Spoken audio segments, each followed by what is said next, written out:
It was supposed to be a peaceful weekend for Emily and her friends. They had rented a small cabin deep in the woods, far away from the city noise. The air was crisp, the forest dense and still. As night fell, the group gathered around a crackling fire, laughing and sharing stories.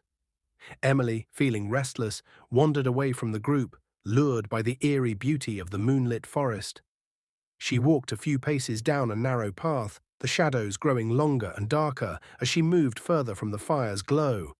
The tall trees loomed overhead like silent sentinels, and the only sound was the distant rustle of leaves. As she ventured deeper, a strange feeling crept over her, a sudden sense that she was not alone.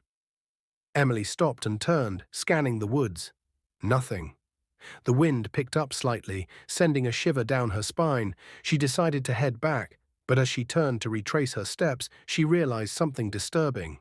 The path was gone. Panic bubbled up inside her chest. She hadn't walked that far. How could she have lost the way so quickly? Suddenly, from the corner of her eye, she saw movement between the trees. A figure. It was tall and unnaturally thin, standing just beyond the edge of the clearing. Emily's heart pounded in her chest as she squinted, trying to make sense of what she was seeing. Was it one of her friends playing a trick? This thing was too still, too wrong. The figure seemed to shimmer in the moonlight, its form shifting ever so slightly as if it were part of the shadows themselves.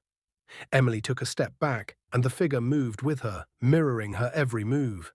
A quiet but unmistakable hiss filled the air, like the sound of leaves scraping together.